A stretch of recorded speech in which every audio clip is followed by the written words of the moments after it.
Welcome to இன்னைக்கு என்ன செய்தி. இன்னைக்கு நம்ம பார்க்க போகிற சீரியல் பார்த்தீங்கன்னா அழகே அழகு சீரியல். இன்னைக்கான எபிசோடு தாங்க பார்க்க போகிறோம். இது பார்த்தீங்கன்னா தங்கராஜ் காது குத்து வச்சிருக்காரு இல்லையா, அதுக்காக என்ன பண்ணுறாங்க, மலர் வீட்டில் இருந்து நிறைய சீரெல்லாம் கொண்டு வராங்க. குடும்பத்தோடு எல்லாருமே வராங்க, சொந்தக்காரங்க எல்லாருமே கூட்டிக்கிட்டு நல்லா வாத்தியெல்லாம் வச்சுக்கிட்டு வராங்க. வந்தோடனே தங்கராஜ் பார்த்துட்டு வாங்க வாங்கன்னு எல்லாரையும் கூப்பிடுறாரு. அவங்க ஒய்ஃபும் எல்லாரையும் கூப்பிடுறாங்க. ஆனால் பாக்யராஜையும் மலரையும் தவிர்த்து தங்கராஜ் எல்லாரையும் கூப்பிடுவார். ஆனால் இவங்க 2 பேரையும் மட்டும் கூப்பிடாம அசிங்கப்படுத்துவார். அப்போ அதை பார்த்துக்கிட்டு இருந்த ரேவதி என்ன பண்ணுவாங்க, அவங்க போய் வாங்க அண்ணி வாங்க அண்ணா அப்படின்னு சொல்லி கூப்பிட்டு பேசிக்கிட்டு இருப்பாங்க. பேசிக்கிட்டே இருக்கும்போது அப்போ எல்லாருமே வந்துட்டு அங்கே எல்லாரும் ஆளுக்கு ஒரு ஒரு பக்கம் பேசிகிட்டு இருக்கும்போது பாக்யராஜ் என்ன பண்ணுவான், தங்கராஜுடைய குழந்தைய தூக்கி வச்சுக்கிட்டு அவன் பாட்டு கொஞ்சிக்கிட்டு இருப்பான். மலரும் கூட நின்றுக்கிட்டு இருப்பாங்க.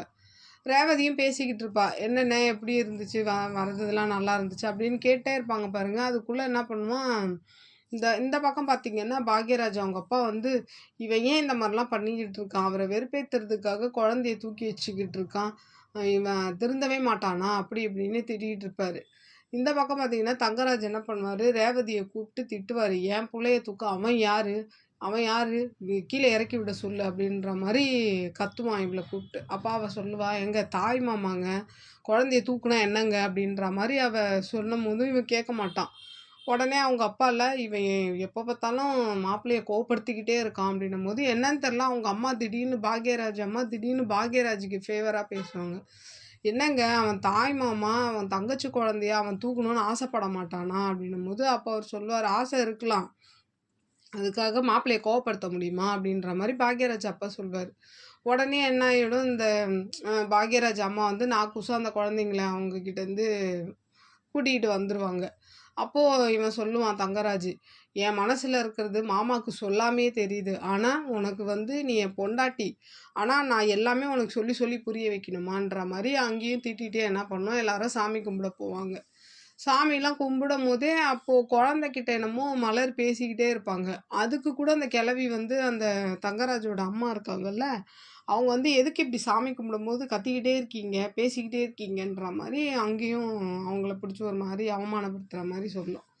சரின்னு சொல்லிட்டு எல்லாம் காது குத்துறதுக்காக வந்து எல்லாரும் உட்காந்துருவாங்க. உட்காந்ததுக்கப்புறம் அதான் ஒரு சபையாக கூடிடுவாங்க இல்லையா, அப்போ எல்லாரும் உட்காந்துருப்பாங்க. என்னடா எல்லாம் ரெடி ஆகிடுச்சு, இப்போ நம்ம காது குத்த வேண்டியதுதான்ற மாதிரி தங்கராஜ் அம்மா சொல்லுவாங்களா. சரின்னு சொல்லிட்டு அப்போது அவங்க அப்பா என்ன பண்ணுறாரு, பாக்யராஜ் அப்பா பசங்களுக்கு இங்கே வாங்க வாங்க அப்படின்னு சொல்லிட்டு ஏதோ கிஃப்ட்டு இது காசு கொடுப்பாரு. காசு கொடுத்துக்கிட்டே இருக்கும்போது என்ன ஆகுது, ஒரு இவர் தங்கராஜ் சொல்கிறாரு, எதுக்கு மாமா காசுலாம் கொடுக்குறீங்க அப்படின்னா, இல்லைப்பா சும்மா என்னோட அன்பளிப்பு தானே நான் கொடுக்க போகிறேன், அதெல்லாம் ஒன்றும் இல்லை அப்படின்னு சொல்லிட்டு. அப்போது எவ்வளோ அப்படின்னும் போது 50,000 தான்ப்பா, வெறும் இது பெரிய காசு இல்லை, வெறும் 50,000 தான் கொடுக்குறேன் அப்படின்னோடனே, எனக்கு என்கிட்ட இல்லாத பணமா அப்படின்ற மாதிரி தங்கராஜ் சொல்லுவார். உடனே உங்ககிட்ட பணம் இருக்கட்டும், அதோட இந்த பணமும் சேரட்டும்ன்ற மாதிரி சொல்லும் போது அந்த கிழவி சொல்லும், என்ன இந்த காசா, ரிட்டையர்மெண்ட்டு காசா அப்படின்னோன்னா, ஆமாம் ஆமாம் என் ரிட்டையர்மெண்ட்டு காசு தான், என்னோட பேர பிள்ளைங்களுக்கு நான் அன்பளிப்பாக கொடுக்குறேன்ற மாதிரி பாக்யராஜ் அப்பா சொல்லுவார். அப்போ இவர் சொல்வார், தங்கராஜ் மாமா எல்லாம் உங்களோட மரியாதைக்காக தான் வாங்கிக்கிறேன், இன்னொன்று தப்பாக நினச்சிக்காதீங்க அப்படின்னோடனே பாக்யராஜ் அப்பா சொல்வார், நீங்கள் வாங்கலைன்னா தான் நான் மாப்பிள்ளை தப்பாக நினச்சிக்குவேன்ற மாதிரி இவர் சொன்னதுக்கப்புறம் சரின்னு சொல்லிட்டு எல்லாம் பேசிக்கிட்டே இருப்பாங்க. பேசிக்கிட்டே இருக்கும்போது என்னாகும், ஒருத்தவங்க வந்து என்ன பண்ணுவாங்க, மலர்கிட்ட வந்து, என்னம்மா உங்கள் வீட்டில் உங்கள் அம்மாவும் தம்பியும் வரலையான்னு அப்படின்னு கேட்டோன்னே ஆல்ரெடி ஏற்கனவே தங்கராஜ் கோவத்தில் தான் இருப்பான். இன்னும் கோவமாயிடுவான். என் வீட்டு ஃபங்க்ஷனில் யார் வரணும் யார் வரக்கூடாதுன்னு எனக்கு தெரியும், நீங்களாம் பேசாதீங்க அப்படின்ற மாதிரி கத்தி விட்ருவான்.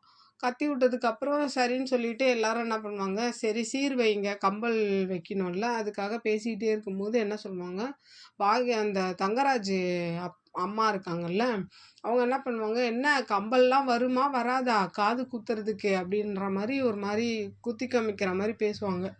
உடனே பாக்யராஜ் சொல்லுவான், நீ போய் எடுத்து கொடு கம்பலை அப்படின்னு மலர்கிட்ட சொன்னோன்னா, மலர் வந்து கம்பல் கொடுப்பாங்க தங்கராஜ்கிட்ட எடுத்துகிட்டு போய். கொடுத்தா தங்கராஜ் வாங்கவே மாட்டான். இந்தாங்கன்னு சொல்லி அவனும் கொடுப்பா, அவன் வாங்கவே மாட்டான். நிறைய பேர் சொல்லுவாங்க வாங்குன்னு, அவன் என்னமோ அப்படியே உட்காந்துக்கிட்டே இருப்பான். உடனே என்ன பண்ணுவான், ரேவதியை வாங்கிடுவான். வாங்கி வச்சுட்டு கம்பலை பார்ப்பா, கம்பல் சூப்பராக இருக்குன்னு "என்ன வைரமா?" அப்படின்னு கேட்பா. "ஆ ஆமா ரேவதி, வைரம் தான் அது" அப்படின்னோனே, உடனே தங்கராஜ் அம்மா சொல்லுவாங்க, "வைரமா? நல்லா பாரு, சாதா கல்லு வச்சுட்டு வைரம்னு சொல்ல போறீங்க" அப்படின்ற மாரி சொன்னோனே, அப்போ பாக்யராஜ் இங்கேருந்து சொல்லுவான், "இல்ல அத்தை, என்கிட்ட சர்டிஃபிகேட் வேணா இருக்கு. நான் உங்ககிட்ட அப்புறமா குடுக்குறேன்ற" மாரி சொல்லுவான். அது இல்லாம என்ன ஆகும்னா, செயினும் எடுத்து வச்சிருப்பான் போல பாக்யராஜ். அப்போ ஆளுக்கு ஒரு செயின் எடுத்துட்டு வந்து 2 செயின் இருக்கு, பசங்களுக்கு போடுன்ற மாரி சொன்னோன்னா, "அப்போ நீயே போட்டுருண்ணே" அப்படின்னும்போது, பாக்யராஜும் மலரும் என்ன பண்றாங்க, அந்த செயின அப்படியே போட்டு விடுறாங்க. போட்டோனே அங்க எல்லாருமே ரொம்ப சந்தோஷமா, அவங்க அப்பா, அம்மாலாம் கூட ரொம்ப சந்தோஷமாயிடுறாங்க. ஆகும்போது அப்ப அங்க இருக்கிறவங்கலாம் வந்து ரொம்ப பெருமையா பேசுறாங்க. "என்ன இது தங்கராஜ் சம்மந்தி வந்து இவ்ளோ சூப்பரா செஞ்சுட்டாங்களே! வைர கம்பல் என்ன? செயின் என்ன? இவரு என்னமோ இப்போ குழந்தைங்களுக்கு 50,000 பணம் குடுக்குறாரு. சீரு நல்லா செஞ்சுட்டாங்க. பரவால்ல பாக்யராஜ், நல்லா நல்ல மச்சான்ப்பா நீ. சூப்பரா செஞ்சிருக்க. நல்ல தாய் மாமா நீ" அப்படின்ற மாரி சொன்னோனே, அப்புறம் இன்னொருத்தர் சொல்வாரு, "மலரையும் தான் சொல்லணும். ஏன்னா ஒரு தங்கச்சி பசங்களுக்கு புருஷன் செய்றான்னா, அத வந்து சிரிச்சுக்கிட்டு குடுக்க சொல்றதுக்கு எந்த பொண்ணுக்கு தான் இது இருக்கும்? அதுவும் இந்த காலகட்டத்தில இப்படி ஒரு பொண்ணெல்லாம் பார்க்கவே முடியாதுன்ற" மாரி மலரையும் எல்லாரும் பெருமையா பேசினோனே, இவனுக்கு இன்னும் ஒரு மாரி கோவம் அதிகமாயிடும். அதிகமாயிட்டு என்ன பண்ணுவான், அவன் அவங்க கம்பல்லாம் குடுத்துருவாங்க, எல்லாம் பண்ணிடுவாங்க. அந்த கம்பல் வச்சு தானே காது குத்தணும். ஆனா தங்கராஜ் என்ன பண்ணுவான், வேணும்ட்டே அவன் ஒரு கம்பல எடுத்து வச்சுட்டு, "ரேவதி இந்தா இந்த கம்பல்ல தான் நம்ம காது குத்த போறோம்" அப்படின்னுவான். அப்ப அவ சொல்லுவா, "என்னங்க தாய் மாமா கம்பல் இருக்கும்போது, நம்ம கம்பல்ல காது குத்தக்கூடாதுன்னோனே, அங்க பாரு உங்க அண்ணன் எப்படி வாங்கிட்டு வந்திருக்கான். அது அரும்பரும்பா இருக்கு. என் புள்ள பாப்பா வந்து படுத்தா குத்தும். அது இல்லாம திருகாணி வேற ரொம்ப சின்னதா இருக்கு. அதனால நான் வந்து ஆசாரிய விட்டு நான் செஞ்சு வாங்கிட்டு வந்திருக்கேன். இது வந்து பார்த்து பார்த்து நான் செஞ்சதுனால பாப்பாக்கு ஒண்ணும் ஆகாது. இத வச்சு தான் காது குத்தணுன்ற" மாரி சொன்னோனே, மலருக்கு கோவம் வந்துரும். கோவம் வந்துட்டு, "அது என்ன தாய் மாமா கம்பல தானே குத்தணும். சுரேஷ் இதெல்லாம் நீ கேட்க மாட்டியா?" அப்படின்னோனே, சுரேஷ் என்ன சொல்வான், "ஆ இல்ல நீ மாமா முடிவெடுத்துட்டா நம்மளால ஒண்ணும் பண்ண முடியாதுன்ற" மாரி சொன்னோனே, அப்ப அங்க இருக்கிறவங்கலாம் சொல்வாங்க, "இல்ல, இல்ல தாய் மாமா எடுத்துட்டு வர கம்பல தான் குத்தணும். அது எப்படிப்பா உரிமைய விட்டு குடுக்க முடியும்?" அப்படி இப்படின்னு எல்லாரும் சொன்னாலுமே அவன் கேட்க மாட்றான். உடனே மலர் வந்து, "யாராவது கேளுங்க. இப்படியே இருந்தா எப்படி? தாய் மாமா கம்பல் தானே குத்தணும்னோன" பாக்யராஜ் அம்மால, "மலரே நீ சும்மா இருக்க மாட்ட?"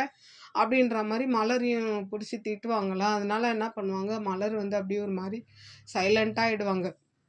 வேற வழி இல்லல்ல, எதுவும் பேச முடியாது. இவனும் இந்த கம்பல்ல தான் குத்தி ஆகணுன்ற மாரி பேசிக்கிட்டே இருக்கிறாங்க. அப்படியே இந்த எபிசோடு முடியுது. நாளைக்கு என்னன்னு பார்த்துட்டு தான் நான் உங்களுக்கு எபிசோட் நான் ரிவ்யூ பண்றேன். என்னோட சேனல் பிடிச்சிருந்தா லைக் பண்ணுங்க, ஷேர் பண்ணுங்க, கமெண்ட் பண்ணுங்க. என்னோட சேனல சப்ஸ்கிரைப் பண்ணி சப்போர்ட் பண்ணுங்க. நன்றி, வணக்கம், பாய்.